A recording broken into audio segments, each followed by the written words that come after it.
কামা রাব্বায়ানি, জোরে বলেন। সগীরা, এই দোয়াটা বাপ মার জন্য আল্লাহ শেখানো দোয়া। আমার আল্লাহ বলছে বান্দা বাপের জন্য দোয়া চাও, মায়ের জন্য দোয়া চাও। আল্লাহ তারা দুজনে কষ্ট করে ছোটবেলায় আমাকে লালন করেছে, পালন করেছে, দুজনে মুহাব্বতের দৃষ্টিতে আমাকে লালন করেছে। তারা যদি আমাকে সময় না দিত, আমাকে না খাওয়াতো, আমার চিকিৎসা যদি না করাতো, আমি কখনো বাঁচতে পারতাম না। আমি অসুস্থ হলে তারা যদি ডাক্তার না দেখাতো, জীবনে কখনো সুস্থ হতে পারতাম না। আল্লাহ আমাকে ক্ষমা করে দাও, বাপ মাকে ক্ষমা করো, তাদের দুজনের উপর রহম করো। কোন সন্তান যদি বাপের জন্য মায়ের জন্য এই দোয়াটি পড়ে আল্লাহর কাছে ক্ষমা প্রার্থনা করে, এর ওসিলায় আমার আল্লাহ তার বাপ মার আযাবটাকে মাফ করে দেবে।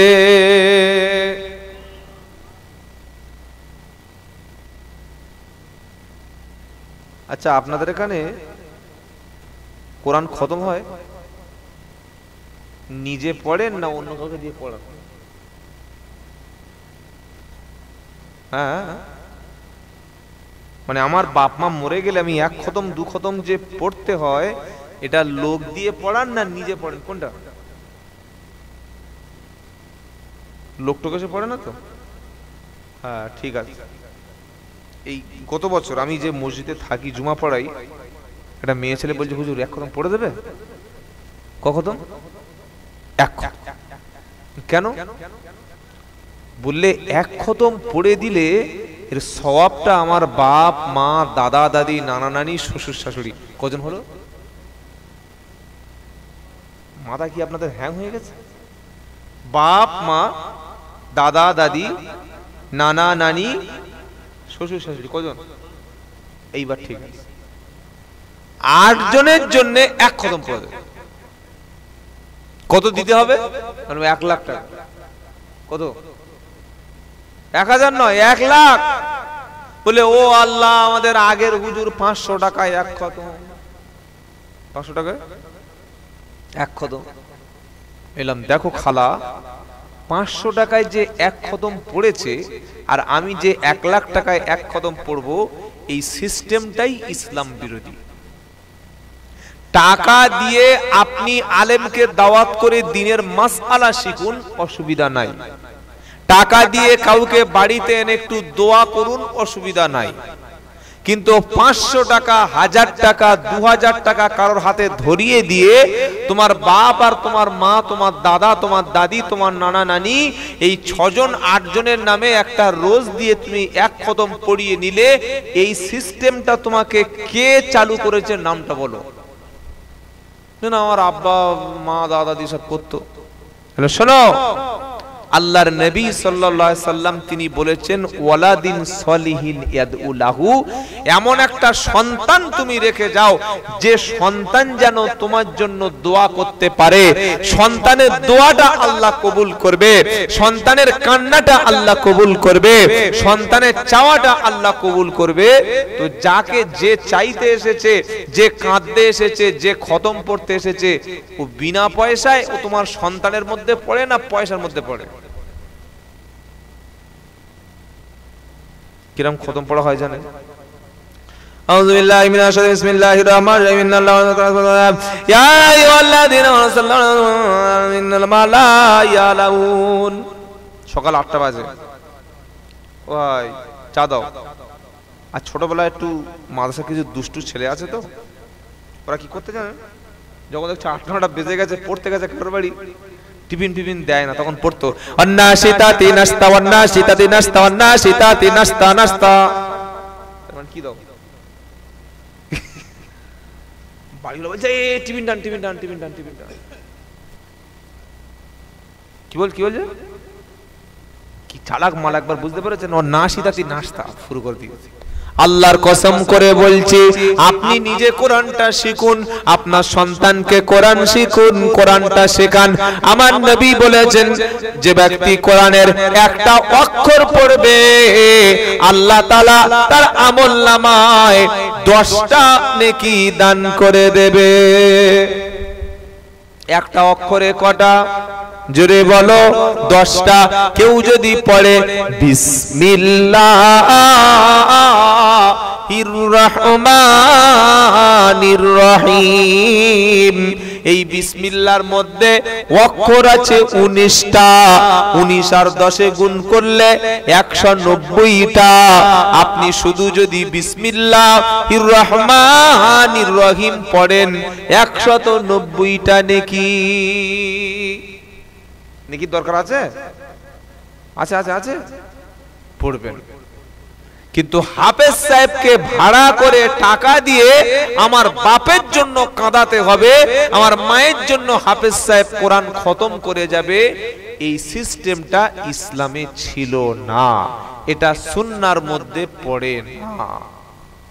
আর যদি কেউ বলে না এ হুজুর বোঝে না, হাফেজ সাহেবকে দিয়ে খতম পড়ালে লাভ আছে, তাহলে কবরে গেলে যখন কাপন খুলে লুঙ্গি ডান্স করবে সে সময় বুঝতে পারবে কেমন হয়।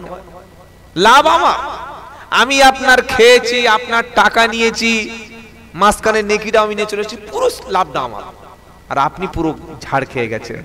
তাই ঠকাতে যদি না হয়, ঠকতে যদি না হয়, এখনো সময় আছে। একটা সন্তান এমন তৈরি করুন, বাপের মরণের পরে ছেলে যেন বাপের জন্য দোয়া চাইতে পারে। মনে থাকবে ইনশাআল্লাহ, মনে থাকবে ইনশাআল্লাহ। 3টি আমল যদি একটাও আমি করে যেতে পারি, আমি কবরের নেকি পাবো। বলুন সুবহানাল্লাহ। আবার কেউ যদি একটা গাছ রোপণ করে যায়, বাপ মারা গেছে, অথবা আমি একটা গাছ পুঁতে গেলাম, ওই গাছ জিকির করবে কার? সাব্বাহা লিল্লাহি মা ফিস সামাওয়াতি ওয়া মা ফিল আরদ। আল্লাহ বলছেন জমিনে এবং আসমানে যা কিছু আছে সবকিছু আল্লাহর তাসবিহ পড়ে। গাছ আল্লাহর জিকির করে, সবকিছু আল্লাহর জিকির করে। আপনি একটা বৃক্ষ রোপণ করে গেলেন, গাছ পুঁতে গেলেন, ওই গাছটি তাসবিহ পড়বে, গাছের ছায়ায় মানুষেরা বসবে, গাছের ফল পাখিরা খাবে, আর এই গাছের তাসবিহর জিকিরের নেকি আপনি কবরে শুয়ে শুয়ে পাবেন। সুবহানাল্লাহ। গাছ বসিয়ে বলবেন, এখন বলার দরকার নেই, যদি বলুন সুবহানাল্লাহ। 2 নম্বর হলো মিষ্টি পানির ব্যবস্থা। পাড়ায় অনেক জায়গায় ভালো পানি নাই, আপনার বাপের খানার টাকাটা অপচয় না করে একটা পানির ব্যবস্থা করে দিলেন, একটা কল বসিয়ে দিলেন। যত লোক বাপের কিংবা নিজের একটা কল বসানো মিষ্টি টিউবওয়েলের পানি, যত মানুষ পানি পান করবে এর সওয়াব কল বসনে ওয়ালা শুয়ে শুয়ে পাবে। আরেকটা নেকি আছে, সেটা হলো এই কাউকে কোরআন শরীফ, হাদিস শরীফ, কোন কিতাব উপহার দেওয়া। কি উপহার দেওয়া? কিতাব উপহার দেওয়া। একটা কোরআন নিয়ে ভাই তুমি কোরআন পড়ো, তুমি একটা নবীর জীবনী দিলাম পড়ো, একটা কিতাব কিনে কাউকে দিয়ে তুমি পড়ো।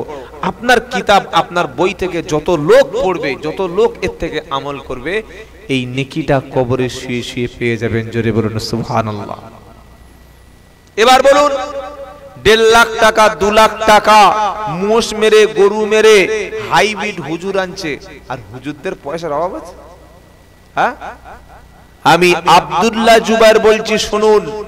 বর্তমানে সবচাইতে গরিব হলো ইমামেরা, মাদ্রাসা শিক্ষকেরা, আর সবচাইতে ধনী হলো বক্তারা। আপনারা কি বলছেন একটু বলুন। হ্যাঁ, সবচাইতে গরিব হলো মসজিদ ইমাম, মসজিদের ইমাম আর মাদ্রাসার মুদারিস যারা, আর সবচাইতে ধনী হলো বক্তারা আর পীরেরা। একটা পীর সাহেবের নাম বলুন যার গাড়ি নাই, বলুন বলুন বলুন। যার গাড়ি নাই, বাড়ি নাই, একাধিক বউ নাই, কিংবা তার ঘরটা একদম মাটির ঘর, ভাঙা ঘর, একটা পীর সাহেবের নাম বলুন দেখি। বর্তমানে ধনী হলো সবচাইতে বক্তারা। এক রাত্রে 2টো জলসা, 3টে জলসা, 20-25, তা আবার টাকা অ্যাকাউন্টে মেরে দাও, টাকা অ্যাকাউন্টে মেরে দাও, তা না হলে আমি যাচ্ছি না। এটা বক্তার মধ্যে পড়ে কিনা, আলেমের মধ্যে পড়ে কিনা ভেবে দেখবেন। এটা পীরের মধ্যে পড়ে কিনা ভেবে দেখবেন। আজ এত চিল্লাচ্ছি, এত জলসা হচ্ছে, সেটা লোক পরিবর্তন হচ্ছে না, কি করে হবে? আমি তো পয়সা ছাড়া আমি গাড়ির চাকা ঘোরাই না। আমাকে 1 টাকা কম দিলে আমার পীরত্ব, আমার আলেমের ইলিমের মর্যাদা সেই সময় দেখিয়ে দেব। এবার আপনি জজ আর আমি বিচার প্রার্থী, সকলে বিচারক। বলুন, 3 ঘন্টা 2 ঘন্টায় বক্তব্যে 15, 20, 10,000 দিলে 1 মাস ইমামের যে খেদমত, যে ডিউটি, যে মেহনত, কত টাকা দেওয়া উচিত ছিল মিনিমাম একটা বলুন। যদি বোবা হয়ে থাকেন, মৃত হয়ে থাকেন, তো গোসল দিয়ে দিচ্ছি, গোসল দিয়ে দিচ্ছি। বলেন, মরে গেছেন না জ্যান্ত আছেন? জ্যান্ত আছেন তো? তাহলে এবার জবানটা খুলুন। এখানে 2 ঘন্টায় যদি 10,000, 20,000 টাকা পাওয়া যায়, যে ইমাম 1 মাস ডিউটি করলো, গরু জবাই, ছাগল জবাই, মুরগি জবাই, রাত 3টের সময় উঠে বাপের খানা হবে মুরগি জবাই করতে গেছে, রাত 3টের সময় বাপের খানা, তার পরের দিন ইমামকে ডেকেছে মুরগি জবাই করতে, আর যেই বিসমিল্লাহ বলে মুরগি ধরেছে, পুরো ইমামের গায়ে সব জায়গায় ফিসকিরি পায়খানা করে দিয়েছে। এটা হাসির কথা বলছি? যারা ইমামতি করে জিজ্ঞাসা করে দেখুন, আমার দাড়ি ওঠেনি, গোঁপ ওঠেনি, সেখান থেকে ইমামতি করছি, ছেলে খেলা নয়। 700 টাকায় ইমামতি শুরু করেছিলাম, 700 টাকায়। কত টাকা? 700। এবার বলুন, বর্তমান যুগে 10 থেকে 12,000 টাকা, 15,000 টাকা একটা ইমামকে দেওয়া উচিত না উচিত না? কত দিই আমরা?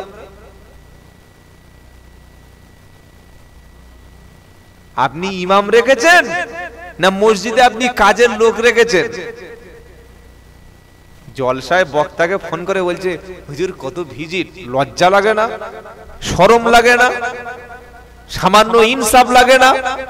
যে একে 20 দিলাম, 25 দিলাম, 10 দিলাম, 12 দিলাম, 13 দিলাম, আর ও লোকটা কি অপরাধ করেছে, সে 30 দিনে কেন 10,000 টাকা পাচ্ছে না? না, আমাদের গরিব এলাকা, গরিব এলাকা, মসজিদে টাইলস কেন, পাথর কেন, মসজিদে এসি কেন? পাথর বিক্রি করে দাও, টাইলসটা উড়িয়ে দাও, এসিটা খুলে নাও, মাটির মসজিদ করো, 3,000 টাকা মেরামতি করবো। কি বলতে বুঝতে পারছেন? 1 সপ্তাহ আগে বর্ধমানের রায়নায় আমার প্রোগ্রাম ছিল, কয়েক হাজার মানুষ প্রোগ্রামে এসেছে কোরআন শুনতে। আমি সেখানে 2.5 ঘন্টার বেশি কথা বলেছি। জিজ্ঞাসা করলাম, ইমাম সাহেব কে আছেন, একজন হাত তুলুন। একটা বৃদ্ধ লোক, প্রায় 55-60 বছর, বললে, হুজুর আমি 14 বছর 16 বছর ইমামতি করছি, 6,000 টাকা। সেক্রেটারির নাই বিবেক নাই, ক্যাশিয়ারের নাই ক্যাশে টাকা নাই, মসজিদের মুতাল্লি হয় নাই কানা, তো গ্রামের যারা ইমামের সঙ্গে ওঠা বসা করছে তাদের বিবেকটা কোথায় গেল? একদিনও ইমাম সাহেবের জিজ্ঞাসা করে, হুজুর কত দেয়, আপনার কত পায়? তারা জানে না। এই কথাটা কে বলবে? এই কথাটা কে বলবে? ও তো বললেই ও জলসা পয়সা দেবে না, বলে নামলে তো আর কমিটি দেখা করবে না। অনেক জায়গায় হয়েছে এরকম, এই শালা পয়সা দিবি না, ছেড়ে দে। পয়সা দিবি না, তুই কি আমার রুজির মালিক? তুই নাকি রুজির মালিক? কোন জলসা কমিটি না, রুজির মালিক কোন মসজিদের ক্যাশিয়ার না। এটা আচ্ছা, এগুলো অসুবিধা হচ্ছে না আমরা বলছি বলে? জীবনতলার মানুষ তো, আবার শওকত সাহেবের এলাকা, খুব ভয় লাগে কথা বলতে। কি বুঝলেন বাবাজিরা, আল্লাহরা, ভাইরা, ইনসাফটা লক্ষ্য রাখবেন। প্রত্যেক ইনসাফ যার মরে গেছে তার বেঁচে থেকে লাভ নাই। কোরআনে আল্লাহ পাক বলছেন, সূরা নাহল, ইন্নাল্লাহা ইয়া'মুরু বিল আদলি ওয়াল ইহসান ওয়া ইতা'i যিল কুরবা ওয়া ইয়ানহা আনিল ফাহশাই ওয়াল মুনকারি ওয়াল বাগই ইয়াইযুকুম লাআল্লাকুম তাযাক্কারুন। এটা প্রত্যেক জুমায় ইমাম সবার কান পাকিয়ে দিয়ে বলছে, নিশ্চয়ই আল্লাহ। এ বাবা, তোমরা এসে ওখানে বসছো, এই ছেলে, হ্যালো, সামনে উঠে দিই। এখানে কি এসি লাগানো আছে নাকি? আমি বারবার বলছি, আপনার নেমে এসে এটা মজলিসের শুনতেই, যে আসছে ওখানে বসে পড়ছে। ব্যাস ব্যাস বাবা, তোমাদের একার বলছি না, সবাইকে বলছি, কিছু মনে করো না। ভাবছি আমরা দুজন এসছি, আমরা নতুন জামাইয়ের মতো, আর আমাদের উল্টোপাল্টা বলছে। বস বস, আলহামদুলিল্লাহ। কি বলছে ইমাম জুমার দিনে? ইন্নাল্লাহা লা ইয়া'মুরু বিল আদলি ওয়াল ইহসান, নিশ্চয়ই আল্লাহ আদেশ করেছেন আদল। এই যে আদালত বলেন, আদালত আমাদের আইনের যে আদালত আছে না, নাই, ওই আদালত শব্দটা আদল থেকে এসেছে। আদালত মানে ন্যায় প্রতিষ্ঠা করা। আমরা যে বলি সুপ্রিম কোর্ট, হাই কোর্ট, এটার মানে কি? হাই কোর্ট মানে উচ্চ ন্যায়ের ঘর, উচ্চ। আর একটা সুপ্রিম কোর্ট, হাই কোর্টের আদালত মানে যেখানে ন্যায় প্রতিষ্ঠার একটা জায়গা, আদালত। আল্লাহ এটাই বলছেন, ইনসাফ প্রতিষ্ঠা করো, আদল প্রতিষ্ঠা করো। আল্লাহ অর্ডার দিচ্ছে। যে ইমাম সাহেব রমজান মাসে তারাবি পড়ালো, এক মাস ইমাম সাহেব নামাজ পড়ানোর পরে সবাই জামা কাপড় পরলো। ছেলেকে কিনে দিলাম শপিং মলে, মেয়েকে কিনা দিলাম কলকাতা থেকে, এমবাজার থেকে। জামাইকে জামা কাপড় দিলাম, তিনতলা 3টে রুম বিশিষ্ট বিশাল বড় শপিং মল থেকে। ঈদের আগে মার্কেটিং হলো, শপিং মল হলো, ভালো ভালো দামি দামি ড্রেস কেনা হলো। ইমামের শপিংটা কবে হয়েছে বলো? ইমামের শপিং মলে যা হয়, শপিং মল জিনিসই জানেন না। ঈদের 4 দিন আগে ইমাম সাহেব বলছে, ভাই বাড়ি যাব। বলল কেন? ঈদের নামাজ পড়ে যাবে। বলে ছেলে মেয়েদের জামা কিনতে হবে। বলে আরে ইমাম সাহেব অত ইয়ে কেন, বসো, নামাজ পড়ে যাবে। কমিটির ছেলেরা বললে, ভাই ইমাম সাহেবের বিদায় করবি না, সামনে রমজান মাস আসছে, শুনুন কাজে লাগবে। সারা বছর সারা মাস তারাবি পড়ে ইফতার করে সেহরি খেয়ে আর ফেতরার বিল কেটে আর ঈদের নামাজে গিয়ে সাদা পাঞ্জাবি, মাথায় পাগড়ি, সাদা লুঙ্গি পরে এমন করে বসে আছে যেন মদিনার ইমাম। কি বিখ্যাত মাল, ইমামের পিছনে বসে আছে। এত আতর লাগিয়েছে, আর আতরের বোতল ঘরে নি, খালি ঢেলে আর পুরো মেখে ছড়িয়ে দিয়েছে সব। ধুম বন্ধ হচ্ছে আতর। আপনি বিবেকের কাছে প্রশ্ন করুন, আপনার বাড়িতে 2টো ছেলে একটা মেয়ে ছিল, আপনার শ্বশুর ছিল, শালা ছিল, শালি ছিল, ভাড়া ভাই ছিল, সবার জামা কাপড় কিনে দিয়েছেন না দেন নাই? দিয়েছেন না দেন নাই? তাহলে ইমামটা কি অপরাধ করলো? সে কেন পেল না? আর যদি ইমামদের জামা কাপড় দেওয়া হয়, কি দেয়? একটা এক্সাইজ গেঞ্জি, আব্বা গেঞ্জি, একটা 300 টাকার ইসমাইল লুঙ্গি, একটা 150 টাকা মিটার 4 মিটার কাপড়, একটা টুপি, একটা লাক্স কোজি। লাক্স কোজি মানে বুঝতে পারেন কি? এই ইমামের পোশাক। ইমামের যে পোশাক দেয়া হলো, ইমামের ড্রেস দেয়া হলো, ইমামের বউটার বাচ্চাটা তাহলে কাঁধ ধরে গিয়ে হাত পাতবে? সবার তো বোনাস দেয়া হলো। আমি নিজেই তোমার বউকে, ছেলেকে খেতে দিলাম, ছেলের পোশাক কিনে দিলাম, মেয়ের পোশাক কিনে দিলাম, বাচ্চার কিনে দিলাম, শালা শালি ভাড়া ভাই সবার কিনে দিলাম। আমার ইমামটার কিনে দিয়েছি? ইমামের ছেলেকে কিনে দেওয়া হয়েছে? ছেলেকে না দিতে পারি, 2,000 টাকা কি গ্রামে নাই? 3,000 টাকা গ্রামে নাই? যে 3,000 টাকা ইমাম সাহেবের হাতে মসজিদ কমিটি দিয়ে বলবে, হুজুর এই টাকাটা রাখুন, আপনার ছেলে মেয়ের জামা কাপড় কিনে দেবেন, এটা দেওয়ার দরকার ছিল কি ছিল না বলুন? ছিল? এই ইনসাফটা কেউ করেছে? এই ইনসাফটা করে না। কেন করেন? করেন, এটা মাথায় রেখে দেবেন, আপনি ঠকাচ্ছেন লোকে। তাই মরণের পরে যদি কবরে নেকি নিয়ে যেতে হয়, 3টি আমলের মধ্যে একটি আমল করুন, নেকি পাবেন ইনশাআল্লাহ। কিয়ামতের মুসিবতের দিনে, বিপদের দিনে আপনার কেউ পাশে থাকবে না। কিয়ামতের বিপদের দিন, মুসিবতের দিনেতে, এই যে সামনে রমজান আসছে না, কিয়ামতের দিন রোজা আপনার পক্ষে সুপারিশ করবে। জোরে বলুন সুবহানাল্লাহ। ইয়াউমা ইয়াফিরুল মারউ মিন আখিহি ওয়া উম্মিহি ওয়া আবিহি ওয়া সাহিবাতিহি ওয়া বানিহি লিকুল্লি ইমরিইম মিনহুম ইয়াউমাইদিন শাআনুন ইগনি। এই আয়াতটা সারা জীবন শুনেছে।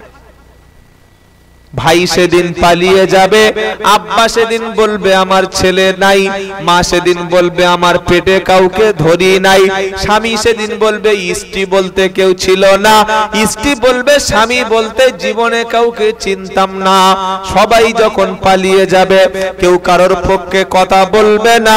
ওই কিয়ামতের দিন যারা দিনে রোজা করেছিল, রাতে কোরআন পড়েছিল, দিনের রোজা এবং রাতের কোরআন রোজাদার ব্যক্তির জন্য সেদিন সুপারিশ করবে।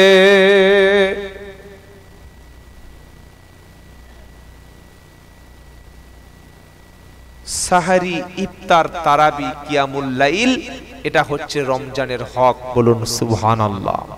রমজান মাস কয়েকদিন পরে শুরু হবে। নবী বলেছেন রোজার মাস যখন শুরু হয় আসমানের রহমতের দরজাগুলি, জান্নাতের দরজাগুলি সব খুলে দেওয়া হয়, আর জাহান্নামের দরজাগুলি সব বন্ধ করে দেওয়া হয়, আর শয়তানকে তালা দিয়ে বেঁধে দেওয়া হয়। আচ্ছা, শয়তান সত্যি তালা দিয়ে বাঁধা থাকে? নবী বলে তো মহারাজ, কি বলছে? শয়তান যদি তালা দিয়ে বাঁধা থাকলো, তাহলে জীবনতলা বাজারে এক হাত দাড়ি নিয়ে লটারির টিকিটটা কোন শয়তানে কাটলো? বলো বলো বলো। শয়তান যদি সত্যি বাঁধা থাকে রমজান মাসে, তাহলে যে হারামখোরটা দিনের বেলা মাথায় টুপি দিয়ে যে ঈদের নামাজ পড়তে যাবে, মুসলমান নাম ধারণ করে, যে লোকটা গিয়ে দাড়ি চাচ্ছে, তাহলে এই শয়তানটা করতে গেল। শয়তান যদি সত্যি বাঁধা থাকলো, যারা রমজান মাসে গান শুনছে, এই শয়তানগুলো কোত্থেকে নাজিল হলো?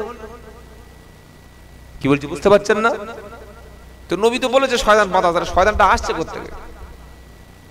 এরা শয়তান নয়, কিন্তু শয়তানের মুরিদ। কিসের মুরিদ বলো? কিসের মুরিদ? শয়তানের মুরিদ। 11 মাস শয়তানের হাতে ভাত দিয়ে এমন বায়াত গ্রহণ করেছে, শয়তানের দলে ওঠা বসা করেছে, শয়তানের পক্ষে কাজ করেছে, শয়তানের মিছিলে হেঁটেছে, শয়তানের স্টাইলে খেয়েছে। তাই রমজান মাসে এসে শয়তানিটা আজও থামাতে পারে নাই। নবীর কথা ঠিক ছিল, শয়তান ছিল বাঁধা, আর জ্যান্ত শয়তান রাস্তায় ঘুরছে, এদেরকে কেউ বাঁধতে পারে নাই। কারণ যে ভেবেছে আল্লাহর রমজান মাসে আমার বাড়িতে টাকা থাকলে, পয়সা থাকলে, খাবার থাকলে আমি শুকাবো কেন, আমার না খেয়ে থাকার কোনো প্রয়োজন নাই, এটা হলো শয়তানের ফার্স্ট ক্লাস ভাড়া। ভাই, রোজা রেখে দেখি ভুঁড়ি বেড়ে গেছে। রমজান মাস কত কত করে চা খাচ্ছে দিনের বেলা। ইস আল্লাহ, তুই দাড়িটা কেটে খা। মুখে দাড়ি নিয়ে বিড়ি খাচ্ছে, মুখে দাড়ি নিয়ে দিনের বেলা খাচ্ছে। বউকে বলছে দে না, একটু গোসাঞ্জি সেদ্ধ করে দেন না। কত বড় নেমক হারাম চিন্তা করে। আল্লাহ ফরজ করেছে রোজা করে। কি সমস্যা বাবা? তুমি রোজা করছো না কেন? উফ, পেটটা একটু। কবরের চাপ দেখেছো? কবরের শাস্তি দেখেছো?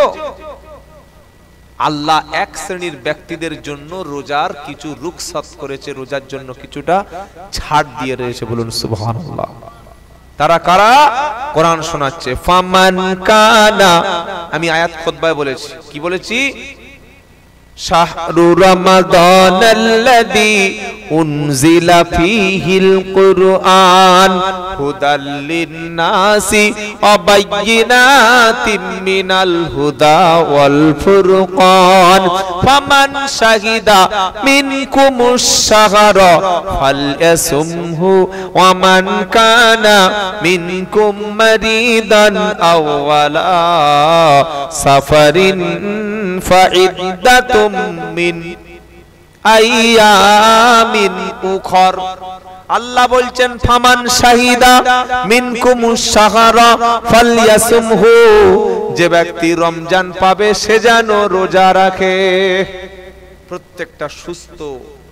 আচ্ছা, আমার আগে যে মারুফ ভাই সাহেব বক্তব্য করে গেলেন, কি বিষয় বলেছেন উনি? কি বিষয় বলে, কি বিষয়? তাহলে আমি সেই বিষয়টা বাদ দিয়ে বলি।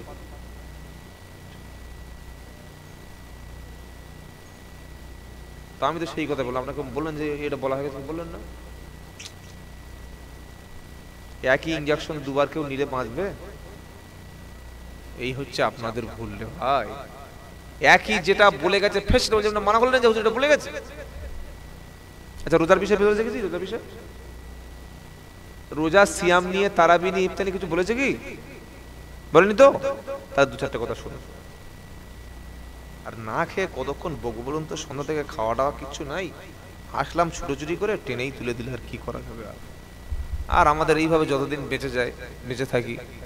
আর আমি আজকের খুব একটা পাকা নিয়ত করে নিয়েছি আজকের থেকে, সেটা এখন বলবো না, নেমে যাওয়ার সময় পড়বো। একদম মরণ পর্যন্ত পাকা নিয়ত আমি করে নিয়েছি আজকের এই জলসায় বসে। খালি যাওয়ার সময় স্মরণ করে দেবেন, শুনিয়ে দেবো কি নিয়ত করে, এখন বলবো না। বাবাজিরা, আল্লাহ ভাইরা, আল্লাহ বলছেন ফামান শাহিদা মিনকুমুশ শাহরা ফালইয়াসুমহু, তোমাদের মধ্যে কেউ যদি রমজান পায়, রমজান মাস সামনে আসে, ফালইয়াসুমহু, সে যেন রোজা রাখে, সে যেন রোজা রাখে। কেন? রোজার মাসে রাখলে রোজা খালেস নিয়েতে, বদলা ইহার যায় গো পাওয়া দুই জাহানেতে, বদলা ইহার যায় গো পাওয়া দুই জাহানেতে। কিছু বলার দরকার নেই, চুপচাপ থাকুন, সুবহানাল্লাহ বলবেন, জোরে বলেন না সুবহানাল্লাহ। এটা কবির কথা নয়, বিশ্বনবীর কথা। রোজাদারের জন্য দুনিয়ায় একটা আনন্দ আর জান্নাতে একটা আনন্দ। দুনিয়ায় আনন্দ কি? ইফতারির সময় রোজাদারের আনন্দ, বলুন সুবহানাল্লাহ। আর আখিরাতে আল্লাহ পাক স্বয়ং নিজ হাতে রোজাদারের পুরস্কারটা তিনি তুলে দেবেন, বলুন সুবহানাল্লাহ। তাই কবি কি বলছেন? রোজার মাস রাখলে রোজা খালেস নিয়েতে, বদলা ইহার যায় গো পাওয়া দুই জাহানেতে। রোজার মাস রাখলে রোজা খালেস নিয়েতে, বদলা ইহার যায় গো পাওয়া দুই জাহানেতে, বদলা ইহার যায় গো পাওয়া দুই জাহানেতে। ইফতারি করো তুমি রোজা রেখে যে, ইফতারি করতে বসো তুমি রমজানে রোজাতে, বদলা ইহার যায় গো পাওয়া দুই জাহানেতে, বদলা ইহার যায় গো পাওয়া দুই জাহানেতে। বিশ্বনবী মুহাম্মদ মুস্তাফা সাল্লাল্লাহু আলাইহি সাল্লাম, আল্লাহ তাকে দিয়ে বলে নিচ্ছেন, হে আমার নবী, ইয়া আইয়ুহাল্লাযীনা আমানু। রোজা সম্পর্কে সূরা বাকারার দ্বিতীয় পারার 7-8 নম্বর পৃষ্ঠায় 183 থেকে 84, 85, 86, 87 এই 4-5টা আয়াতে কখন রোজা রাখবেন, কখন রোজা রাখবেন না, কখন রোজা ছেড়ে দেবেন, কি অবস্থায় রোজা মাফ আছে, কি কি কারণে রোজা নষ্ট হয়, বা রমজানের কটা রোজা রাখবেন, কখন রোজা করতে নাই, পুরো ডিটেইলস একদম খুলে খুলে আল্লাহ তাআলা বর্ণনা করে দিয়েছেন, বলুন সুবহানাল্লাহ। নামাজ পড়া ফরজ, ফজরে, জোহরে, আসরে, মাগরিব, ইশায়, কিন্তু কোন ওয়াক্তে কত রাকাত নামাজ এটা কোরআনে পাবেন না। এটা কোথায় আছে? হাদিসে আছে। যাকাত দিতে হবে, যাকাত কত টাকা হলে কতটা যাকাত দিতে হবে, কতটা সোনা থাকলে কতটা যাকাত লাগবে, কতটা ধান হলে কতটা যাকাত দিতে হবে, ছাগল কটা হলে যাকাত লাগবে, কটা গরু হলে যাকাত দিতে হবে, উট কতটা হলে যাকাত দিতে হবে, জমির সম্পদ কত থাকলে যাকাত দিতে হবে, পুরোপুরি ডিটেইলস খোলাখুলি আলোচনা কোরআনে নাই। কিন্তু রোজার আলোচনাটা আল্লাহ তাআলা একদম পুরো সবকিছু ডিটেইলস আলোচনা করেছেন, জোরে বলুন সুবহানাল্লাহ। তো আর অল্প কিছুক্ষণ যা কথা বলবো, একটু রোজার বিষয়ে 2-4টে কথা শুনি, আল্লাহ যেন তৌফিক দান করেন, বলুন আল্লাহুম্মা আমিন। এখনো লোক রাস্তায় ঘুরছে, এরা কি রে বাবা, এরা কারা? রাস্তায় লোক যাচ্ছে আসছে, মানুষ না ফেরেশতা না জিন? সর্বনাশ, রাত 2টো বাজে এখনো লোক রাস্তায় ঘুরছে। ছি ছি ছি ছি, তওবা তওবা তওবা। আপনারা একটা কাজ করুন ভাই, এই কথাটা আমার বলা ঠিক হবে কি জানি না, এটা মাদ্রাসার জলসা না মসজিদের জলসা? মসজিদের। এটা 24 পরগনার লোক পারবে না আমি জানি, তারপরে আমার হকটা আমি আদায় করে যাই। যখন জলসা দেওয়ার নিয়ত করবেন বা আগামীতে যখন দেবেন, ও আমি বললেও দেবেন না বললেও দেবেন জানি, এসব বলে লাভ হয় না, তারপরে আমার হকটা আদায় করি। ঠিক করে নেবেন যে জলসা সর্বোচ্চ রাত 12টা থেকে 1টায় শেষ করব, এটাই নিয়ত করবেন। কারণ এই যে রাত 12টা 1টার পরে লোককে ধরে এনে জোর করে বসিয়ে রাখা, মানুষের ঘুমের টাইমে লোকের বক্তব্য শোনানো, এটা সম্পূর্ণ সুন্নাহর খেলাফ। যে কোনো আলেমদের কাছ থেকে জেনে নেবেন। এক, এতে ক্ষতিটা কি হয়? এখন যে কথাগুলো যত দামি কথা আমি বলি, আমার বলারও কোনো এনার্জি থাকে না। আর যারা শুনছেন 3 ঘন্টা যখন একটা মানুষ কথা শুনে 4 ঘন্টা, তারা কি শুনতে ভালো লাগে? তো বসে আছেন কেন? একেবারে সব উঠে চলে যাবো, থাকি, বসে থাকি, কি বুঝলেন? কিন্তু 12টা থেকে 1টার পরে যে কথা আলোচনা হয়, এতে হেদায়েতের কিছু আছে বলে অন্তত হাক্কানি আলেমরা বলতে পারবে না যে হেদায়েত বলে কিছু আছে। সব মাথার উপর পারে চলে যাচ্ছে। চেষ্টা করবেন 12টা থেকে 1টায় শেষ করে দেওয়া। কি লাভ হবে? ফজরের নামাজটা অন্তত জামাতে গিয়ে হবে। জলসা দেওয়া, জলসা শোনা, জলসা করা ফরজ ও ওয়াজিব, সুন্নাত না। কিন্তু ফজরের নামাজটা পড়া, জোরে বলুন, যে লোকগুলো রাত 1টার সময় উঠে গিয়ে শুয়েছে, ও মসজিদে আসতে পারবে? ও লুঙ্গি কোথায় পড়ে থাকবে নিজেই ফজরের সময় জানবে না, কি করে নামাজ পড়বে ফজরের সময়? 2 নম্বর হলো, কিছু মনে করবেন না, ক্ষমা করবেন, এত lighting sound system hi fi pandal না করলেও হবে, কিন্তু জলসা যখন দেবেন একটা দোকান যেন জলসায় না থাকে। এটা কোনো বক্তা বলেছে বলে আজকে আমি অন্তত মনে করি না। বলেছে? বলে গেছে না বলেনি? আপনি আমার সঙ্গে চলুন, কালকে আমি দিনাজপুর যাব, আমি কাল সকাল 9টার সময় বার হয়ে যাব। দিনাজপুর যাব, আমার বাড়ি থেকে 450 কিলোমিটার রাস্তা, 10 ঘন্টা রাস্তা। উত্তর দিনাজপুর, গঙ্গারপুর থানা। কয়েক হাজার মানুষ রাত 12টা পর্যন্ত জলসা শুনবে, 1টা পর্যন্ত। একটাই বক্তা থাকে, একটা বক্তা শেষ, দোয়া হলো, বাড়ি চলে গেল, ফজরের নামাজ। একটা দোকান খুঁজে পাবেন না, একটা মেলা খুঁজে পাবেন না। চলুন বর্ধমানে যাই, একটা মেয়ে নোংরা ভাবে ঘুরছে, আর একটা দোকানে ছেলে মেয়ে ধাক্কা মারছে, ঠেলছে, খুঁজে পাবেন না। হুগলিতে চলুন, পাবেন না। বাঁকুড়ায় চলুন, পাবেন না। মুর্শিদাবাদ চলুন, পাবেন না। পুরুলিয়া, বীরভূম, জলপাইগুড়ি, শিলিগুড়ি, কোথাও পাবেন না। আমি তো ঘুরে দেখে এসে আপনাকে বলছি, কিন্তু শোনা কথা বলি না, আমি যেটা দেখেছি সেটা আপনাকে বলছি। পাবেন কোথায়? উত্তর 24 পরগনা, দক্ষিণ 24 পরগনা, আর পাবেন পূর্ব মেদিনীপুর, পশ্চিম মেদিনীপুর, আর পাবেন নদিয়া জেলা। এই 5টা জেলার মানুষ, তারা শুনলেও আমি রাগ করব না, রাগ করলে আমার কিছু করার নাই। জলসায় জানা লোক বসে, তার চাইতে বেশিরভাগ নোংরা পোশাক পরে বেপরদায় জেনা পর্যন্ত জলসা হচ্ছে। এখন গিয়ে দেখে আসুন, দেখে আসুন যান। এই পাপটা কি আমার ঘাড়ে চাপবে না? গ্রামের গ্রামবাসীর ঘাড়ে চাপবে না? কমিটির লোক যদি বলে জলসায় এত অতিরিক্ত দোকান আমরা বসতে দেব না, কিছু হারামখোর দায়ুস আছে যাদের মেয়েগুলো বড় বড় হয়ে গেছে, ওরা বলছে এই দোকান আমার বাড়ির সামনে বসবে, ও কমিটির লোক বাদ দিলে কি হবে? কারণ ও জানে আমার মেয়েটাকে আজকে আমি সেল করব, ও জানে আমার মেয়েটাকে আজকে আমি পার করব, ওর বউটা কিরকম ড্রেস পরে সেটা পাড়ার লোকে দেখবে, ওর বাড়ির পুত্রবধূটা নোংরা পোশাক পরে জলসায় যাবে, আর ছেলেগুলো ইঁড়ে গরুর মতো সে ঠেলাঠেলি করবে। ছেলেদের ঠেলা না খেলে জলসায় ভালো লাগে? তাই একটু মেলা লাগবে। কি বলছি বুঝতে পারছেন না? কুকুরের গু আর বিরিয়ানি একসঙ্গে দিলে কোনো মানুষ খাবে? হ্যাঁ বা না বলুন। শোরের মাংস আর কুরবানির গরু রান্না করে দিলে খাবে?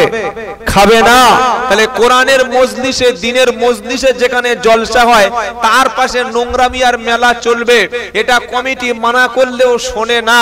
তাহলে গ্রামের মানুষগুলো নাকি খ্রিস্টান না ইহুদি, কেন আমরা নিষেধ করছি না ভাই? নিয়ত করুন, পাকা নিয়ত করুন। এটা আমি বলছি, অনেকে রাগ করবেন যে ঠিক করুন, যদি জলসা দি জলসা দেব 12টা থেকে 1টা হাডলি 2টো পর্যন্ত শেষ করে দেব, ফজরের নামাজ কাজা যেন না হয়। আর যদি বলি মেলা দেব, ভালো উলঙ্গ ড্রেস নায়িকা আছে নিয়ে চলে আসবেন, এখানে লোকের জায়গা দিতে পারবেন না, কোনো সমস্যা নাই, হয় জলসা দিন নাই মেলা দিন। আমি উত্তর 24 পরগনার স্বরূপনগর একটা বক্তব্য করেছিলাম, ওখানে বলেছিলাম আল্লাহর কসম করে বলছি, সালটা ছিল 2023 সাল, 24 সাল। সেদিন ছিল ফাইনাল খেলা, ক্রিকেটের ফাইনাল খেলা ছিল, টুর্নামেন্ট। রাস্তায় জলসায় যাচ্ছি গাড়ি নিয়ে, মিনিমাম 8 থেকে 100, 1000 লোক, হাজার খানেক লোক গাড়ি নিয়ে ঢুকতে পারছি না। আর জলসায় গিয়ে দেখি 3টে বুড়ো লোক আর একটা কুত্তা পাশে বসে আছে। কি বসে আছে? 3টে বুড়ো লোক আর একটা কুত্তা। মেজাজটা কিরকম হয় বলে?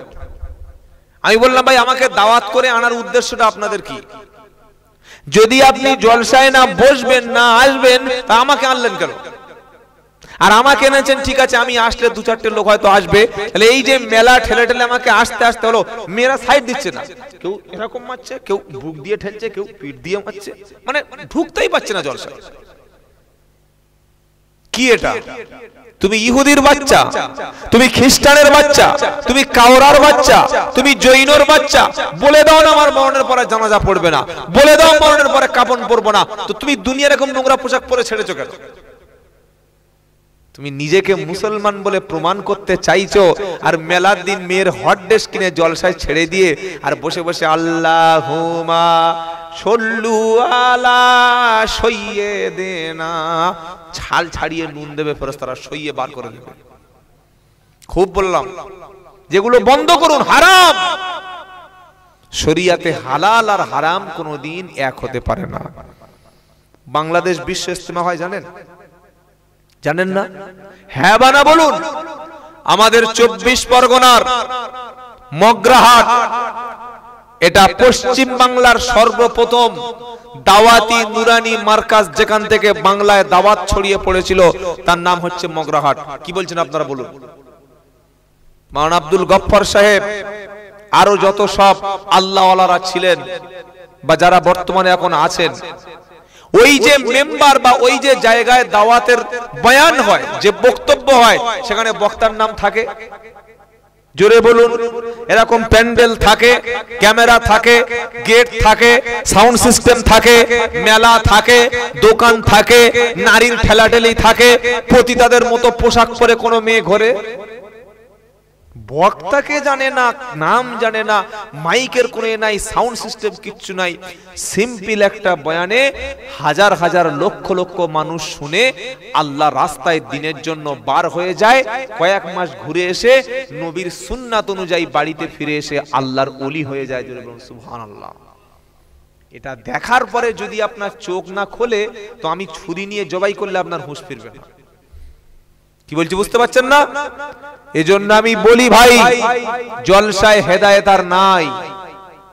যা কিছু ছিল 2-1 তারা, এখন আর হেদায়েত নাই। খামোকাই পয়সা নষ্ট করে ফেলে দিচ্ছেন। কেন আপনি ভিজিটওয়ালা বক্তা দাওয়াত করবেন যে এত টাকা দিতেই হবে? কে আপনাকে বলেছে ওই বক্তাকে আনতে? আপনি মসজিদে মুফতি সাহেব, হাফেজ, কারি, মুফতি, মাওলানা, যোগ্য আলেম, যোগ্য ইমাম মসজিদে রেখে দেখুন, আমি 1.5 ঘন্টা 2 ঘন্টায় 10-20 কামাবো। ইমাম প্রত্যেক জুমার দিন 1 ঘন্টা করে বক্তব্য করলে বছরে হবে 53 ঘন্টা। 53 ঘন্টা বক্তব্য জুমার দিন যে কাজ হবে, 1 লাখ টাকা 2 লাখ টাকা খরচ করে জলসায় সে কাজ হবে।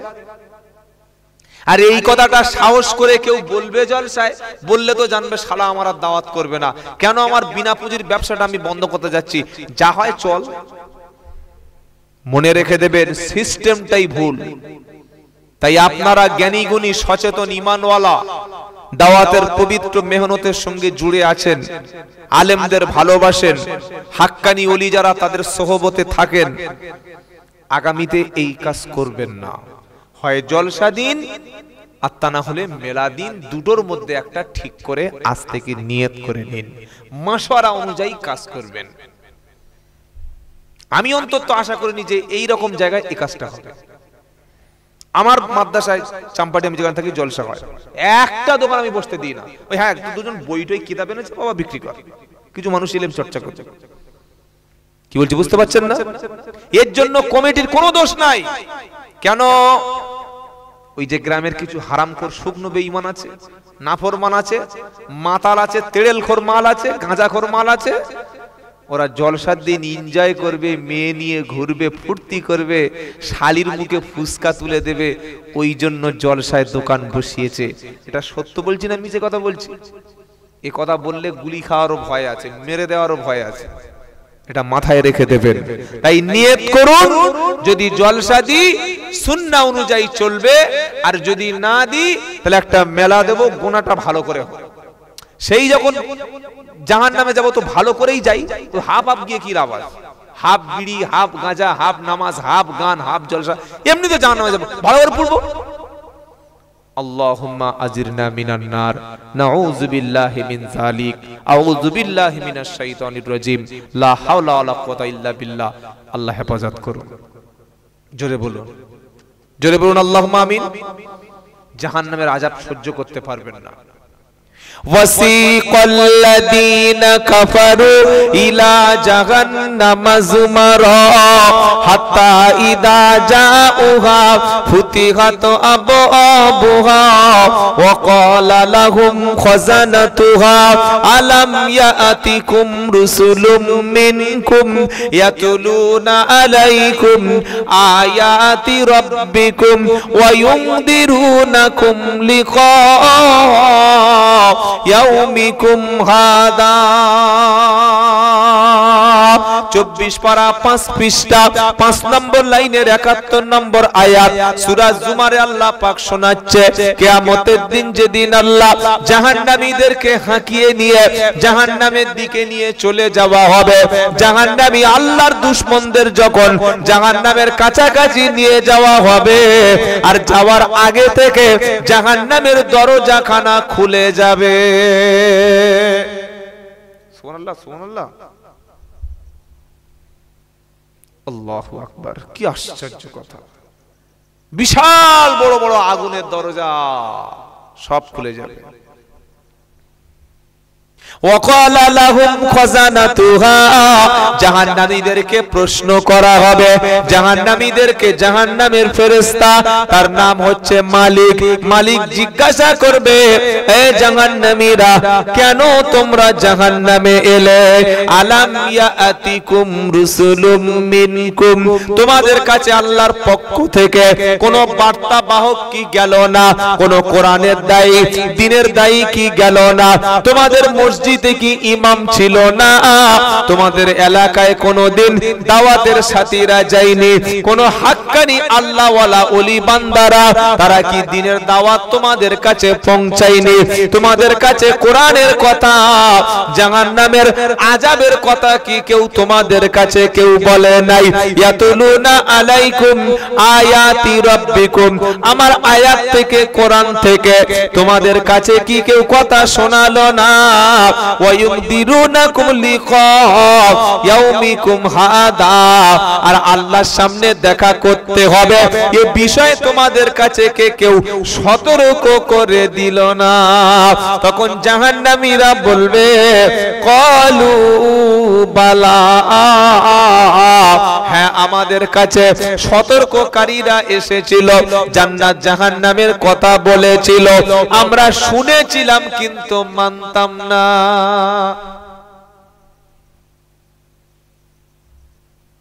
শুনেছিলাম মানতাম না। যারা ছেঁচড়ের মতো কুকুরের মতো ঘুর ঘুর করছিল সন্ধ্যা থেকে, মালগুলো কোরআন শুনেছে তো? ওদের কানে আওয়াজ যায়নি? গেছে, খাচ্ছে, চানাচুর খাচ্ছে, বাদাম খাচ্ছে, জলসায় এসছে। কোথায় এসছে বলো? তুমি ছাগল, একটা ছাগল, পাঁঠা। তা না হলে কোরআনের মজলিস বাদ দিয়ে তুমি ঘোরো কিভাবে? তুমি মানুষ এখনো হওনি, তুমি মানুষ হবে না, তুমি জানোয়ার। এটা আমার কথা নয়, আল্লাহর কথা। ওয়ালাকাদ জারানা লিজাহান্নামা কাসীরাম মিনাল জিন্নি ওয়াল ইনস লাহুম কুলুবুন লা ইয়াফকাহুনা বিহা ওয়া লাহুম আইনুন লা ইবসিরুনা বিহা ওয়া লাহুম আযানুন লা ইবসিরুনা বিহা উলাইকা কাল আনআম বাল হুম আদাল উলাইকা হুমুল গাফিলুন। 9 নম্বর পারা সূরা আরাফের 179 নম্বর আয়াত 13 নম্বর পৃষ্ঠার 1 নম্বর লাইন। এরপরে যদি বিশ্বাস না হয় কোরআনটা খুলে মিলিয়ে নিন। আল্লাহ বলছেন বেশিরভাগ সংখ্যক মানুষ আর জিন জাহান্নামে যাবে। জাহান্নামীদের সংখ্যা কম না, কি হবে? বেশি। জাহান্নামে যারা যাবে তাদের সংখ্যাটা অনেক বেশি। মানুষ আর জিনদের মধ্য থেকে যারা জাহান্নামে যাবে তাদের সংখ্যাটা সবচাইতে বেশি। কেন যাবে? অন্তর থেকে, দিল থেকে, মন থেকে ভেবেও ভাবে না, চোখ থেকে দেখেও দেখে না, কান থেকে শুনেও হারামখোরগুলো শোনে না। একটা কুকুর, কুত্তা,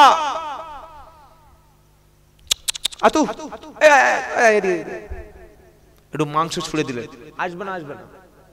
জোরে বলুন, আসবে।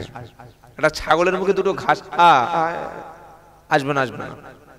আসবে। একটা গরুর মুখে কিছু খড়টা ধরো, হাম্বা হাম্বা করে ছুটে আসবে। ও কিন্তু জানোয়ার, ও পশু, ও কুত্তা, ও শূকর, ও গাধা, ওর নাম হচ্ছে জানোয়ার। ওর মুখে খাবার ধরলে, মালিক ডাকলে ছুটে আসে কি আসে না? কুকুরকে, শূকরকে, গাধাকে, ঘোড়াকে, জন্তুকে মালিক ডাকলে ছুটে আসে, যেহেতু মালিক ডেকেছে। কে ডেকেছে বলুন? মালিক ডেকেছে। এই ঘর টাকা তৃণমূলের পার্টি অফিস, সিপিএম এর, তবলিগ জামাতের ঘর, পূর্বার পীর সাহেবের ঘর? আমার আল্লাহর একটা ঘর। জোরে বলুন সুবহানাল্লাহ। এটা মালিকের ঘর। মালিক কে? মালিক কে? মালিক ইয়াউমিদ্দিন, বিচার দিনের মালিক। আজানটা যখন হয়, মালিক তখন বলছে আমার গোলামদের ডেকে নাও। আল্লাহু আকবার, আল্লাহু আকবার। ছাগল, কুকুর, শূকর, গাধা, ওদের কানের মধ্যে একটা আওয়াজ যাচ্ছে, কিছুটা হচ্ছে। তুমি মুসলমান বলে দাবি করো, তুমি দোকান ছেড়ে বার হতে পারোনি, তুমি কুকুরের চাইতে আরো খারাপ। আমার ভাষা নয়, আল্লাহর ভাষা। মালিক তোমাকে ডেকেছিল, মালিক তোমাকে সাড়া দিয়েছে। হাইয়া আলাস সালাহ, এসো, চলে এসো, নামাজের দিকে এসো, আল্লাহর দিকে এসো, পবিত্রতার দিকে এসো, আল্লাহর দিকে এসো। বলে না? বলে না? একবার না দুবার? হ্যাঁ, দুবার। তারপরে আবার বলছে হাইয়া আলাল ফালাহ, মঙ্গল, কল্যাণ, লাভ, প্রফিট যেদিকে আছে সেদিকেই এসো। সুবহানাল্লাহ বলে। আবার বলছে আল্লাহু আকবার, আল্লাহু আকবার। সবচাইতে বড় আল্লাহ, মহান আল্লাহ, গ্রেটেস্ট আল্লাহ। আল্লাহর দিকে এসো। লা ইলাহা ইল্লাল্লাহ, তিনি ছাড়া কোনো ইলাহা নাই। এটা শোনার পরে যে মুসলমান ঘর থেকে বার হয় না, এই মুসলমানের জানাজা দিয়ে কাফন পরিয়ে কবরে ভরে দিলে ফেরেশতারা ছাড়বে। সারা জীবন পানি নিল না, সারা জীবন বাপ মাকে ভাত দিল না, পেটে গ্যাস হবে এই ওসিলা দিয়ে রমজানের রোজা রাখলো না, মিথ্যা কথা বললো, সুদের মাল খেলো, ঘুষ খেলো, জেনা ব্যভিচার করলো। এ লোকটা মরণের পরে জানাজার নামাজ হয় কি হয় না? হয়। গোসলটা দেওয়া হবে, সাদা কাপড়ের কাপড় পরিয়ে এবার সকলে কাঁধে তুলে নিয়ে কলেমা শোনাচ্ছে, নাচাতে নাচাতে কবরের দিকে নিয়ে যাচ্ছে আর বলছে লা ইলাহা ইল্লাল্লাহ। মাইয়েত বলছে এইরকম চিটিংবাজি আমার সঙ্গে করতে পারলি? এত বড় চিটিংবাজ তোরা? তোদের পাশে বাড়ি ছিল, জ্যান্ত অবস্থায় কলেমার দাওয়াত দিলি না, একসঙ্গে বসে চা খেয়েছি, একবারও কলেমা শোনালি না, মসজিদে কলেমার বাণী শোনানো হয়েছে, সেদিকে আমাকে ডাকলি না, পাশাপাশি জমি ছিল, কোনদিন কলেমা জ্যান্ত অবস্থায় বললি না, আর মরণের পরে যখন শোনাচ্ছিস রে ভাই, এখন শুনিয়ে আমার লাভ। কোথায় কলেমা শোনাচ্ছ? মাইয়েতকে কবরে শুয়ে দিচ্ছে, ওই সময় একটা দোয়া পড়া হয় কি হয় না? কি দোয়া বলো?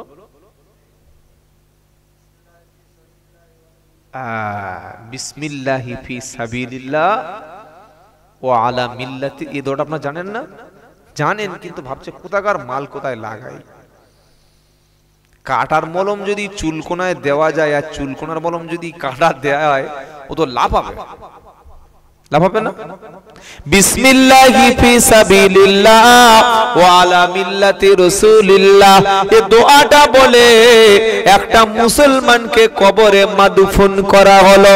বাবাজিরা, আল্লাহওয়ালা ভাইরা, একটা লোক নামাজি ছিল, নবীর সুন্নাহ অনুযায়ী চলেছে, মিথ্যা বলেনি, মানুষের ক্ষতি করেনি, আব্বা আম্মার কথা শুনে চলতো, স্ত্রীকে ভালোবাসতো, সন্তানদেরকে মানুষের মতো মানুষ করে রেখে গেছে। এই লোকটার কবরে রাখার সময় বিসমিল্লাহি ফি সাবিলিল্লাহ ওয়া আলা মিল্লাতি রাসূলিল্লাহ, আল্লাহর নামে, আল্লাহর জন্য, রাসূলের দ্বীনের উপরে একে সুপর্দ করে গেলাম, এই কথাটা ওই লোকের জন্য মানায়। সারা জীবন গাঁজা খেয়েছে, লটারির টিকিট খেয়েছে, কেটেছে, দাঁড়িয়ে ছাড়া পেশাব করতো না, রমজান মাসে কোনোদিন রোজা করে নাই, এরকম পাকা বেঈমানের জন্য বিসমিল্লাহি ফি সাবিলিল্লাহ ওয়া আলা মিল্লাতি রাসূলিল্লাহ এটা বলে কোনো লাভ হবে না। বলছে বিসমিল্লাহ, আল্লাহ নামে, ফি সাবিলিল্লাহ, আল্লাহ রাস্তায়, ওয়া আলা মিল্লাতি রাসূলিল্লাহ, রাসূলের দ্বীনের উপর একে ছেড়ে দিয়ে গেলাম। তো তোমার মুখে বিড়ি ছিল, মুখে গাঁজা ছিল, মুখে কলেমা ছিল না, তোমার একটা টাকা মসজিদ মাদ্রাসায় জীবনে কেউ দান করতে দেখে নাই, তোমাকে জীবনে কেউ সালাম পর্যন্ত দিতে দেখে নাই, তুমি জীবনে কোনো কোরআনের মজলিসে বসনি, মাথায় কোনোদিন টুপি ওঠেনি, আর কাপড় কোনোদিন হাঁটুর নিচে নামেনি, এরকম জলসা, মিলাদ, মাহফিল, তাফসীর, কোরআন, দাওয়াত, তাবলীগের পবিত্র মেহনতের সঙ্গে কোনোদিন তুমি একটা সেকেন্ড সময় দাওনি। তোমার মতো পচা লাশ আল্লাহ রাসূল নিয়ে কি করবে? তোমার পচা লাশটা রাসূল নিয়ে কি করবে?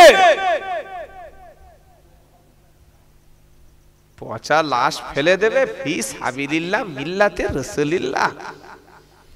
ছ্যাবলামি করার জায়গা খুঁজে পাচ্ছ না? না, পচা লাশ তুমি রাসূলকে দিতে গেছো, পেশাব করে পানি নাও নাই, রাসূল ওই লাশ নাও, রাসূল লাশ নিয়ে কিনে বিক্রি করে খাবে, নাউজুবিল্লাহ।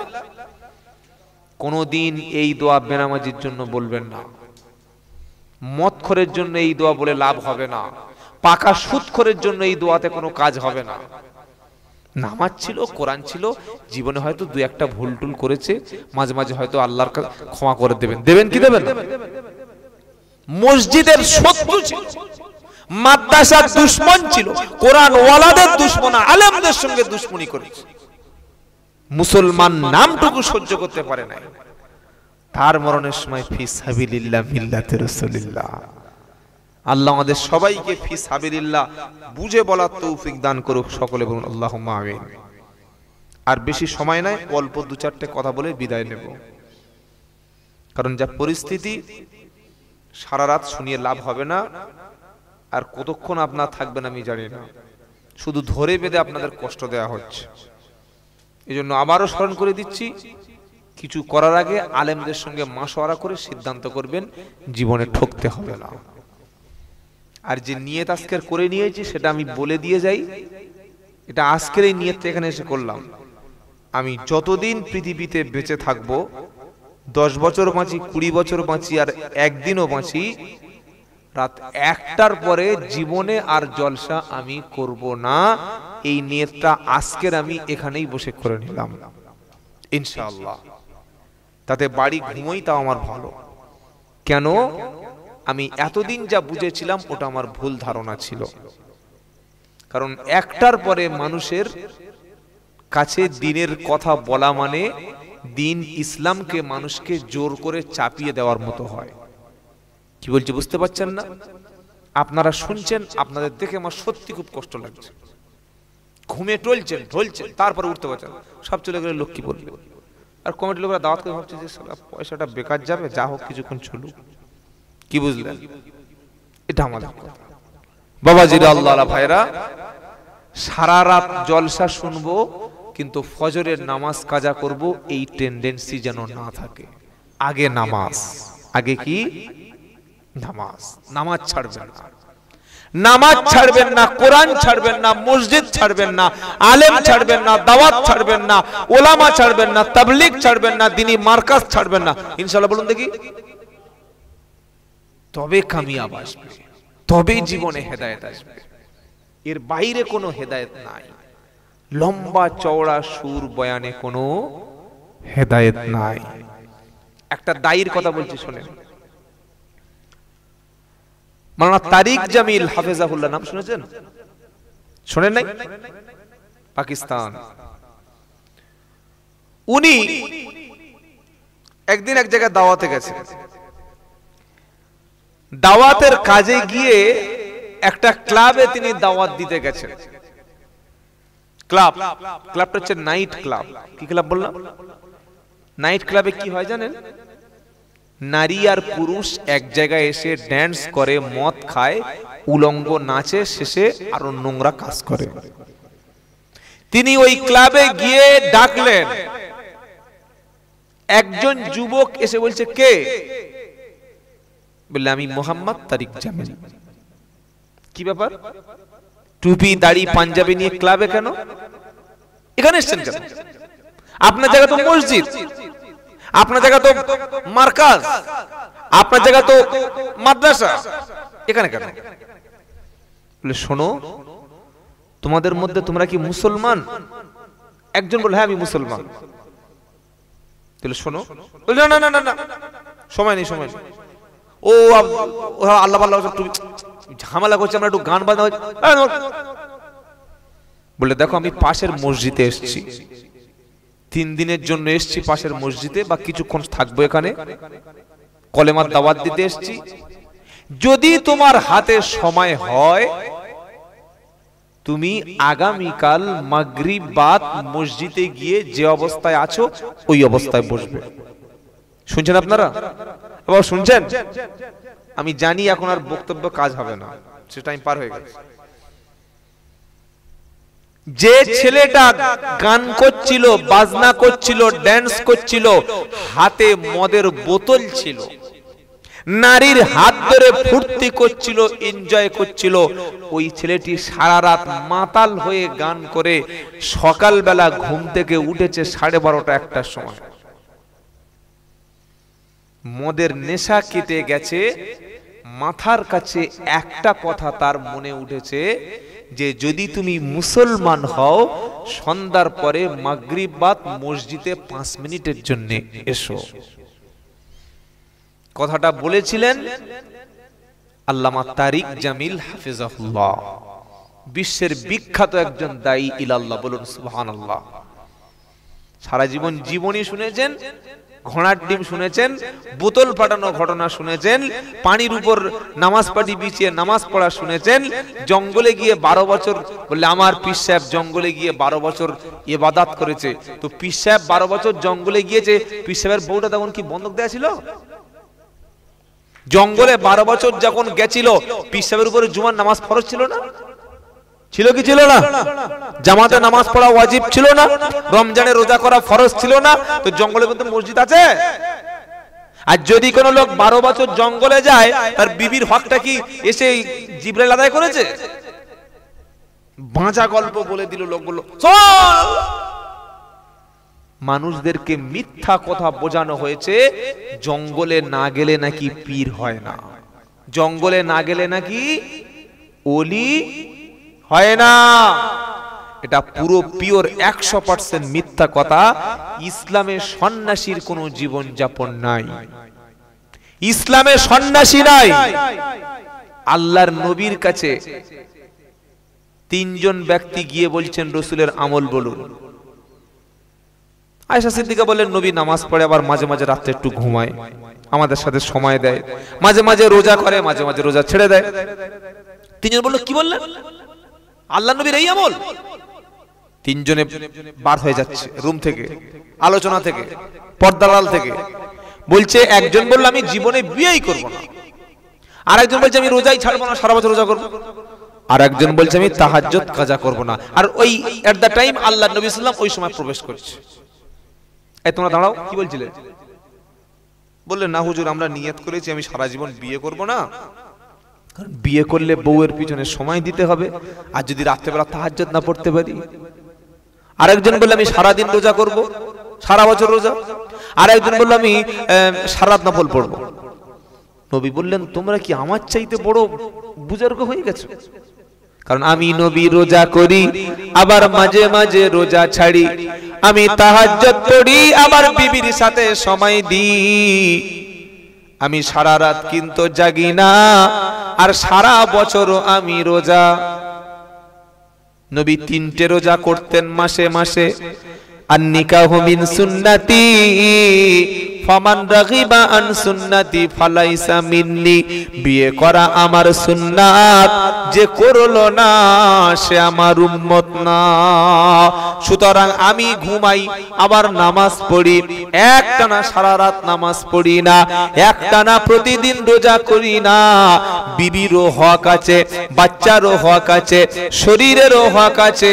সুতরাং 12 বছর পীর সাহেব জঙ্গলে গিয়ে আমার ইবাদত করে উনি পীর হয়ে গেছে, এটা পাকা চিটিং বাজের কথা। 12 বছর জঙ্গলে যদি থাকলো, তো জুমার নামাজটা পীরের উপরে ফরজ কি ফরজ না? জুমার নামাজ কোথায় পড়েছে? কোথায় পড়েছে জুমার নামাজ? যে জুমার নামাজ পড়ে না সে পীর, যে জুমার নামাজ পড়ে না সে পীর। এই ভণ্ডামিগুলো চলছে। কদিন আগে একটা বক্তা বক্তব্য করছে, বলছে যদি কেউ কারো সাপ টাপ কাটে, সাপ কাটে বোঝেন? সাপে সাপে বোঝেন না? সাপে যদি কারো দংশন করে, আচ্ছা ধরুন আপনার সাপে কামড়েছে, কেউটো সাপ, আপনি কোথায় যাবেন? আপনারা কোথায়? মসজিদে যাবেন, তাই তো? সাপে যদি কারো দংশন করে, কেউটো সাপ, আপনি কোথায় যাবেন? কাছাকাছি ক্যানিং হসপিটাল, বারুইপুর হসপিটাল, ওখানে সাপের অ্যান্টিভেনাম বলে একটা ভ্যাকসিন আছে, অ্যান্টিভেনাম। এক বিখ্যাত হুজুর, নামটাম বলবো না, বলছে সাপে যদি কারোর কামড় দেয়, সে আমার কাছে চলে আসবে, আমার বাড়িতে চলে আসবে, আমি হুজুর থুতু লাগিয়ে দেবো, সঙ্গে সঙ্গে সুস্থ হয়ে যাবে। সুবহানাল্লাহ বললেন না? হ্যাঁ? আর মুরিদ যারা ছিল, হুজুর বলেছে মানে ঠিক। তোমার যে মাথায় ও পাকড়ি পরিয়ে ব্যবসা করে খাচ্ছে, তুমি শালা বুঝতে পারো নাই, তোমার যে ঠকিয়ে গেছে। আল্লাহর নবী তিনি সবচাইতে জ্ঞানী মানুষ, সবচাইতে ভদ্র মানুষ। আল্লাহর নবী সাল্লাল্লাহু আলাইহি ওয়াসাল্লাম তিনি অমুসলিম ডাক্তারের কাছেও চিকিৎসা নিতে বলেছেন না বলেননি?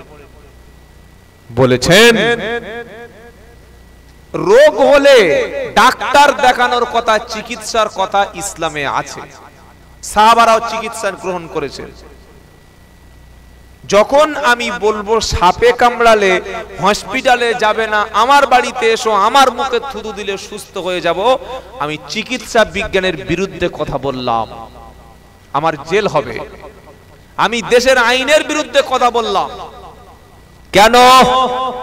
আমাদের গেঁয়ো এলাকায়, অশিক্ষিত এলাকায়, মূর্খ এলাকায়, যেখানে শিক্ষার আলো পৌঁছায়নি, সেই এলাকাগুলিতে আগে এক সময় সাপে কামড় দিলে গুনুনি তান্ত্রিক ওঝার বাড়িতে যেত। যেত না? যেত না? গুনুনি কি করত? গুনুনি বলতে ওর এখানে একটা তাগা বেঁধে দিবি, যেখানে কামড়েছে সেখানে একটা তাগা বেঁধে দিবি, তাহলে বিষ আর উপরে উঠবে না। আর বিষ যদি ব্রেনে না উঠতে পারে, মাথায় বিষ উঠলে লোকটা আর বাঁচবে না।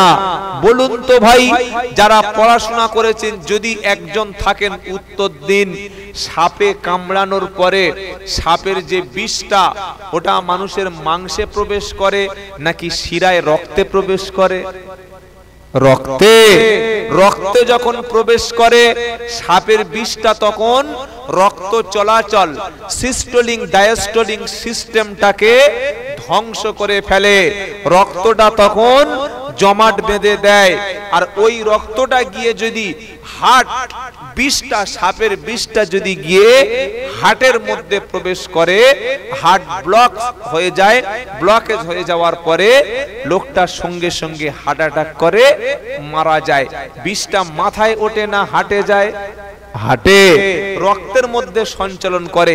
ওই আগেকার তান্ত্রিক যারা ছিল, ভণ্ড মালগুলো, যারা ওই ওঝা টাইপের ছিল, কিংবা দুটো একটা চিটিংবাজ গুনুনি টাইপের টুপি পুপি পরে ভণ্ডামি করত, এখানে আয় বিষ নামিয়ে দেবো, পানি করে দেবো, এই বলে প্রচুর লোক মারা গিয়েছে না যায় নাই? গিয়েছে না যায় নাই? আপনাকে পেপার কাটিং দিতে দেখাতে পারি, প্রচুর মানুষ এই ওঝা তান্ত্রিক, এই ভণ্ড গুনুনি, এই কিছু হুজুরের কাছে পাল্লায় পড়ে হসপিটালে যাওয়ার কথা, দ্রুত না গিয়ে তান্ত্রিক ওঝা গুনুনির বাড়িতে গিয়ে জীবন শেষ করে দিয়েছে, মারা গেছে, মারা গেছে।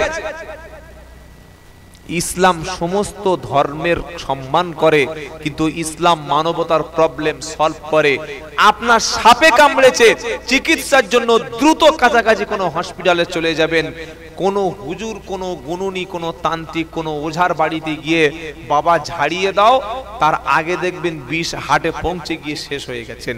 দ্রুত যদি হসপিটালে কাউকে নিয়ে যেতে পারেন, ইনশাআল্লাহ আপনার হায়াত যদি আল্লাহ রেখে দেয়, সুস্থ হয়ে যাবেন। বলুন সুবহানাল্লাহ।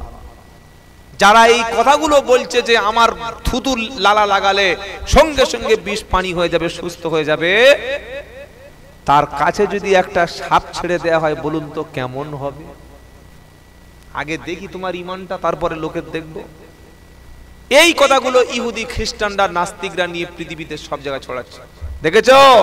মোল্লাগুলো বিজ্ঞান বিরোধী। ইসলামটা সম্পূর্ণ বিজ্ঞান বিরোধী ধর্ম। এই জলসার কথায় যে ইউটিউবের চ্যানেলগুলো যা রেকর্ড করছে, এটা শুধু মানুষের মধ্যে মুসলমানরা দেখে না, সারা পৃথিবীর লোক দেখে। হিন্দু দেখে, খ্রিস্টান দেখে, সব দলের লোক দেখে। তাহলে আমি অবৈজ্ঞানিক কেন এমন একটা কথা বলবো যে কথাটা ইসলাম ধর্মটাকে হাসির পাত্র হবে? গালাগালি করছে মুসলমানদের। দেখেছো? এরা ধর্ম, এরা বিজ্ঞান বিরোধী, এরা মানবতা বিরোধী। ইসলামে কোনোদিন বলা হয় নাই যে সাপে কামড়ে তুমি থুতু দিয়ে সুস্থ করবে। কোনো হাদিস, কোনো কোরআনে কোথাও বলা হয় নাই। তবে হ্যাঁ, ফালাক আর নাস, এই দুটো সূরা আল্লাহ ঝাড়ফুঁক করতে বলেছে অসুস্থ মানুষের জন্য। বলুন সুবহানাল্লাহ। কিন্তু সাপে কামড়ের মতো মারাত্মক মৃত্যু যাত্রীকে ঘরে আটকে রেখে পীরকে দিয়ে ঝাড়াবেন, তান্ত্রিককে দিয়ে ঝাড়াবেন, গুনুনিকে ঝাড়াবেন। যদি কোনো পীর, যদি কোনো ওঝা বা যদি কোনো গুনুনি বলে থাকে আমার বাড়িতে থুতু এনে দাও, আমি থুতু দিলে সাপের বিষ পানি করে দেবো, আগে তোর লুঙ্গির ভিতরটা ছেড়ে দিয়ে দেখছি, তুই আগে নিজে বাঁচিস কি দেখ, তারপরে দেখবো। কি বলছি বুঝতে পারছেন না? এই সমস্ত ভণ্ডামি কথাবার্তার খপ্পরে জীবনে পড়ে আপনার ঈমান আর জানটা কোনোদিন হারাবেন না, মাথায় রেখে দেবেন। আল্লাহ হেফাজত করুক সকলে, যেমন আল্লাহুম্মা আমিন। তারিক জামিল বলেছিলেন, বাবা কাল সন্ধ্যাবেলা যেও। যে লোকটা গেছে মাগরিবের পরে, ওই লোকটার নাম ছিল জুনায়েদ জামশেদ। কে সেই লোকটা? এক সময় ছিল পপ স্টার গায়ক, পরদিন মাগরিবের নামাজের পরে কোরআনের মজলিসে, দাওয়াতের মজলিসে গিয়ে বসলেন। বলুন সুবহানাল্লাহ। আর যার মনের মধ্যে সামান্য ঈমান আছে, কোরআন শুনলে আল্লাহ বলছেন তার ঈমান বেড়ে যায়। জোরে বলবেন না? ইন্নামাল মুমিনুনাল্লাযীনা ইযা যুকিরাল্লাহু ওয়াজিলাত কুলুবুহুম ওয়া ইযা তুলিয়াত আলাইহিম আয়াতুহু যাদাতুহুম ঈমানা ওয়া আলা রাব্বিহিম ইয়াতাওয়াক্কালুন। আমার আল্লাহ বলছেন মুমিন তারা আল্লাহর কথা শুনলে অন্তর যখন ফেটে যায়, আর কোরআন শুনলে ঈমান যখন আল্লাহর উপরে বেড়ে যায়, আল্লাহর উপরে ভরসা করে, নামাজ কাজা করে না, দান করে আল্লাহর রাস্তায়, এরা হলো খাঁটি ঈমানদার। তারিক জামিল যখন বলল মাগরিবের পরে মসজিদে তুমি আসবে, যে লোকটা গান করে, পপ স্টার, বিশাল বড় একজন গায়ক, একটা গানে লক্ষ লক্ষ লক্ষ লক্ষ টাকা, একটা রাতের ইনকাম হলো 10 থেকে 20 লাখ টাকা, সারা রাত মদ পান করে সকাল 12টার সময় ঘুমবে।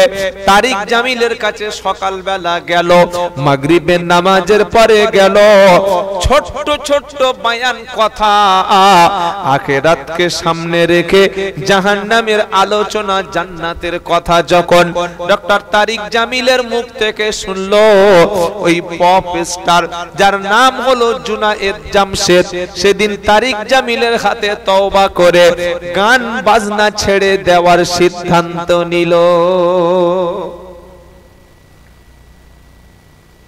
ইউটিউবে সার্চ করুন এখন বসে, জুনায়েদ জামশেদ মারবেন, তার গানও পাবেন আবার গজলও পাবেন। আচ্ছা, কি ধরনের একটা বক্তা! কারণ নাম দিয়ে সার্চ করলে, যেমন আমি, আমার মতো একটা গুনাহগার, ছোট্ট নালায়েক, অযোগ্য ব্যক্তি, নাম দিয়ে সার্চ করলে অনেকে সার্চ করে খুঁজে খুঁজে দেখে বক্তব্য আছে। আচ্ছা, তার বক্তব্যের পরে যদি আমার একটা হিন্দি ডান্স দেখে গান করছি, এটা কেমন লাগবে? কেমন লাগবে? এই শালা চিটিংবাজ মাল তো। হ্যাঁ, এখানে জলসা করছে আর কোথায় কি আবার গান করেছে? চিটিংবাজ বলবেন কি বলবেন না? আপনি জুনায়েদ জামশেদ সার্চ করুন ইউটিউবে, তার কিছু স্পেশাল গান পাবেন, ড্যান্স পাবেন, বাজনা পাবেন, আবার কিছু নাতে রসুল পাবেন। ব্যাপারটা কি ব্যাপার? যতদিন তিনি কোরআনের দাওয়াতের কাছে আসে নাই, ততদিন তার গানগুলো, তার বাজনাগুলো, তার সমস্ত পাপের আড়তগুলো সব ইউটিউবে ভিডিও আপলোড হতো। যেদিন তিনি মসজিদে কোরআনের দাওয়াতের সাথীদের সাথে আলেমদের মজলিসে বসলেন, সেদিন তওবা করে নিলেন, আর জীবনে কখনো গানের মজলিস করব না, এবং খালিস নিয়তে তওবা করলেন, ছেড়ে দিলেন। এক সময় নামাজ ধরলেন, আল্লাহ রাস্তায় বার হয়ে গেলেন, কোরআন শিখে আসলেন, দাড়ি রাখলেন, মাথায় টুপি পরলেন, হাঁটুর নিচে জামা পরলেন, সুন্নাহ অনুযায়ী চললেন। লাখ লাখ টাকা ইনকাম যার একটা গানে, পাকিস্তানের pop star, lakh lakh follower, একটা গান করলে 20 লাখ, 30 লাখ, 40 লাখ টাকা। কি বলছি বুঝতে পারছেন না? এক সময় সংসারে অভাব হলো, খাওয়া হচ্ছে না, গাড়ি বাড়ি দোকানপাট সব কিছু চলে গেল। আরে ইনকাম না থাকলে চলবে কি করে? তারিক জামিলকে বললেন, হযরত, আমি তো তওবা করে ফিরে এসেছি আল্লাহ রাস্তায়, এখন আমার গানের ব্যবসাটা তো বন্ধ হয়ে গেছে, আমি তো খেতেই পাচ্ছি না। তিনি বললেন, রিস্কের মালিক কে? জোরে বলুন। এই জীবনতলার পারগাতির মুসলমানেরা, আজ থেকে নিয়ত করুন, জীবনে যদি হারাম উপার্জন থাকে, হারাম কোনো ব্যবসা থাকে, হারাম কোনো আয় থাকে, ওটাকে আল্লাহর ভয়ে যদি ছেড়ে দিতে পারেন, ইনশাআল্লাহ আল্লাহ আপনাকে একটা হালাল রুজির ব্যবস্থা করে দেবেন ইনশাআল্লাহ। বলি ইনশাআল্লাহ। যদি কেউ কোনো হারাম ইনকামের দিকে যুক্ত হয়ে থাকেন, তওবা করে ছেড়ে দিন, আল্লাহ আপনাকে একটা হালাল রুজির ব্যবস্থা করে দেবে। বলুন সুবহানাল্লাহ। তারিক জামিল বললেন, তুমি ব্যবসা করো, ব্যবসা ব্যবসা হালাল, ব্যবসা করো, আল্লাহ বরকত দেবে। তিনি কাপড় কিনে, কাপড় বাজার থেকে কিনে কিনে এনে আর মাল বিভিন্ন বাজারে সাপ্লাই করতে লাগলেন। আলহামদুলিল্লাহ বলবেন না? তো একদিন কাপড় কিনলেন কয়েক লাখ টাকার, কিনে ব্যবসার টাকা ধার করে নিয়ে বন্ধুদের কাছ থেকে কাপড়ের মালিক বা কাপড়ের কোম্পানি যে সাইজের মাল করতে বলেছিলেন আরো 2 ইঞ্চি ছোট করে দিলেন। আচ্ছা, আপনি পাঞ্জাবি করতে দিয়েছেন ঈদের দিনে, হাতটা এই পর্যন্ত, এর মধ্যে কত দিলে নেবেন? হ্যাঁ, ঝুল বলেছেন 42, করে দিয়েছেন 38, নেবেন? এই টাকা ফেরত দিয়ে চামড়া তুলে নেব আর অরিজিনাল কাপড়টা দেব। জুনায়েদ জামশেদ বলছে যখন পিসটা ছোটই করে ফেললাম, একটা অন্য ডিজাইন হয়ে গেল, আমি তো এত লক্ষ টাকা ইনভেস্ট সব বেকার হয়ে যাবে, কি করব? তিনি অন্য একটা কোম্পানির সঙ্গে যোগাযোগ করলেন, আর সেই কোম্পানি বলল এই সাইজের এই ডিজাইনের মাল আমার কয়েক লক্ষ লাগবে। আলহামদুলিল্লাহ বলবেন না? যা ব্যবসা নিয়েছিল টাকা তার 4 গুণ লাভ হলো, আবার তিনি আল্লাহ রাস্তায় বার হয়ে গেলেন। আলহামদুলিল্লাহ বলেন। এরপরে যতদিন তিনি বেঁচে ছিলেন, প্রিয় রাসূলের নামে, কোরআনের পক্ষে, দ্বীনের পক্ষে, ইসলামের পক্ষে তিনি নাত, তিনি গজল, তিনি হাম পড়তেন। জোরে বলুন সুবহানাল্লাহ। 2016 সালের দিকে সম্ভবত প্লেনে করে তিনি যাচ্ছিলেন, প্লেন ক্র্যাশ হয়ে প্লেন সবাই পুড়ে গেল। এই তওবাকারী ব্যক্তি জুনায়েদ জামশেদ রাহমাহুল্লাহ, তিনি ওই প্লেনে ছিলেন, একদম পুরো জ্বলে ছাই হয়ে গেল। আর তারিক জামিল হাফেজাহুল্লাহ এই মহান ব্যক্তির জানাজা পড়িয়ে আল্লাহর কাছে কেঁদে দোয়া করেছিলেন। বলুন সুবহানাল্লাহ। তো তিনি যে গজল লিখতেন বা গজল বলতেন তার একটা আমি ছোট করে শোনাচ্ছি। হে রাসূল বুঝি না আমি, রেখেছো হৃদয়ে তুমি আপন করে। হে রাসূল বুঝি না আমি, রেখেছো হৃদয়ে তুমি আপন করে। জোরে বলুন না সুবহানাল্লাহ। তিনি উর্দুভাষী ছিলেন। অনেকে বলবেন সালা চিটিংবাজি করা জায়গা পাওয়া, টাইম পাস করছে ঘটনা বলে। আল্লাহর কসম করে বলছি, একটা মানুষ কোরআনের মজলিসে, দাওয়াতের মজলিসে মিশে কিভাবে পরিবর্তন হয়ে লোকটা জান্নাতের সওয়ার হয়ে গেল, এটা আমাদের জন্য শিক্ষার বস্তু আছে না নাই? আছে, আছে। এবার বলুন ভাই, তারিক জামিল সেদিন যে লম্বা চওড়া খুব কানে হাত দিয়ে চিল্লে সুদ দিয়ে বক্তব্য করে মাত করে দিয়েছিলেন, দেননি। তিনি নাইট ক্লাবে এসে একটাই মাত্র মেসেজ দিয়ে গিয়েছিলেন, মাগরিবের পরে কিছু কথা আলোচনা হবে, তুমি মুসলমান যদি হয়ে থাকো মাগরিবের পরে কাছে মসজিদে এসো, দেখা হবে। কি বললাম মনে থাকবে ইনশাআল্লাহ? যে তুমি মুসলমানের ছেলে যদি হয়ে থাকো, কাছে মসজিদ আছে, মাগরিবের পরে এসো, আলোচনা শোনো, ওখানে দেখা হবে। এই একটাই কথায় তার জীবন পরিবর্তন করে দিয়েছিল। বলুন সুবহানাল্লাহ। সেজন্য হেদায়েতের জন্য সারা রাত ভো ভো করে শুনে টান দিয়ে লাভ নাই। যদি একটা কথা নিজের জীবনে আমল করতে পারি, ওটাই হলো কামিয়াব। জোরে বলুন সুবহানাল্লাহ। আর বেশি কথা বলবো না। কি হুজুর আছে নিয়ে আসেন, আর আমার ভালো লাগছে না, কষ্ট হয়ে যাচ্ছে খুব। কাল সকালে আমার দিনাজপুর যেতে হবে, প্রায় 10 ঘন্টা রাস্তা আছে। বাবাজিরা, আল্লাহ ভাইরা, তো রোজা সম্পর্কে একটা দুটো কথা বলি। আল্লাহ পাক বলছেন, ফামান শাহিদা মিনকুমুশ শাহরা ফালইয়াসুমহু ফামান কানা মারিদান আও আলা সাফারিন ফাইদ্দাতুম মিন আইয়ামিন উখর। তোমাদের মধ্যে যদি কোনো ব্যক্তি অসুস্থ হয়, কত অসুস্থ, পেটে গ্যাস, মাথা যন্ত্রণা, জ্বর, এদের জন্য রোজা ছাড় নাই। এমন অসুস্থ, এমন রোগী, আর জীবনে সুস্থ হওয়ার কোনো রাস্তাই নাই। ডাক্তার বলে দিয়েছে তুমি সুস্থ হবে না, তোমার বেঁচে থাকার জন্য খেতে হবে, পানি পান করতে হবে।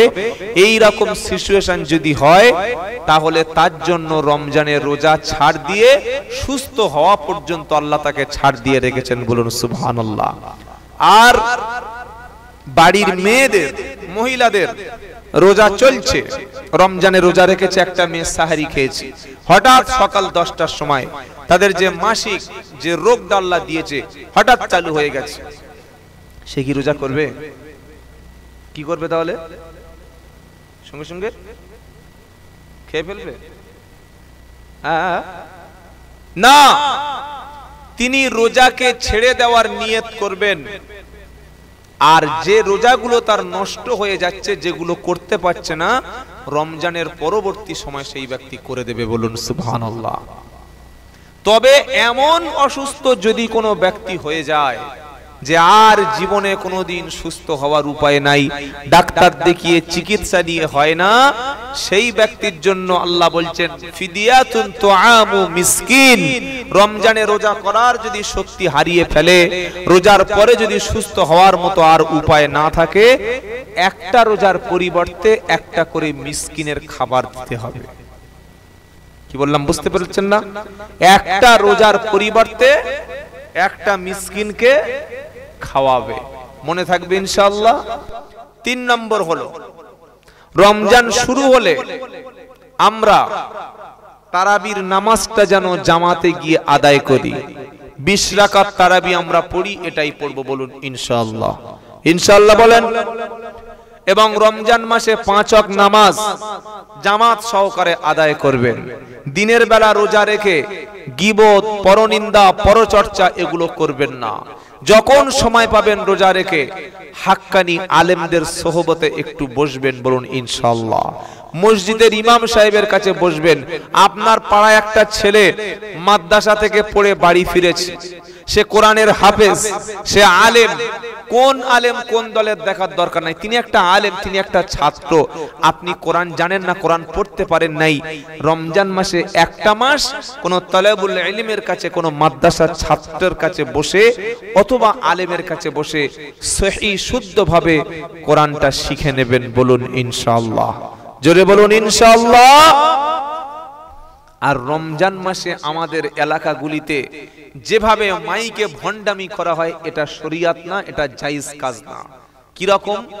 সাহারি শেষ হবে 4:20 আর মসজিদে মাইকে ডাকছে কটা থেকে? কটা থেকে? 2:30টা। 2টো থেকে ঠেলে উঠেছে। উঠে পড়ুন, উঠে পড়ুন, সাহরি খান উঠে পড়ুন। তোমার ঘাড়ে উঠে পড়বো নাকি? হ্যাঁ, 4:20 সাহারি শেষ, 2টো থেকে। কে তো ডাকতে বলে 2টো থেকে? কে তোর বলেছে দায়িত্ব দিয়ে মসজিদে ডাকতে বলে? 40 মিনিট 50 মিনিট আগে যদি একবার মাইকে বলে দেওয়া, মাইকে বলবে না কেন? বললো একবার দুবার ঠিক আছে। প্রত্যেকের বাড়ি মোবাইল আছে না নাই? আছে না? একজন বলুন যে আমার বাড়িতে মোবাইল নেই, বলুন আমি এটা মোবাইল দিয়ে দেবো। বলুন কার বাড়ি নেই? শালা ফকিরের ঝোলায় 2টো করে মোবাইল লেখছে। ফকির মোবাইল নাই মানে? তো আপনি যদি মোবাইলে অ্যালার্ম দিয়ে রাখেন 1 ঘন্টা, আমি উঠে পড়তে পারি। কেন ভোরের বেলা এত ডিস্টার্ব করবেন না? তার কারণ হলো সাহারির সময় কিছু মানুষ যারা তাহাজ্জুদ পড়ে, কিছু মানুষ কোরআন পড়ে, কিছু মানুষ অসুস্থ, তারা ঘুমায়, বাচ্চাদের ঘুমটা জরুরি। আপনি ওই সময় উঠে তাকে ডিস্টার্ব করছেন, এই অনুমতি আপনার কে দিয়েছে? হ্যাঁ, ডাকার প্রয়োজন। 1 ঘন্টা আগে, 40 মিনিট আগে একবার দুবার ডেকে দিলেন, উঠে লোক সাহারি খেলো, এটা অসুবিধা নাই। কিন্তু ওই যে গজল শুরু করলো, ওই যে ওয়াজ নসিহত শুরু করলো, এখন 1.5 ঘন্টা চলেই গেল, এটা মানুষকে কষ্ট দেওয়া হয় কি হয় না? কথাগুলো ভাববেন। আল্লাহ তাআলা আমাদের সবাইকে পবিত্র রমজানুল মুবারক মাসে খতমে তারাবি, তারাবির নামাজ, সাহরি, ইফতার এগুলো সঠিকভাবে আদায় করার তৌফিক দান করুন। সকলে বলুন আমিন।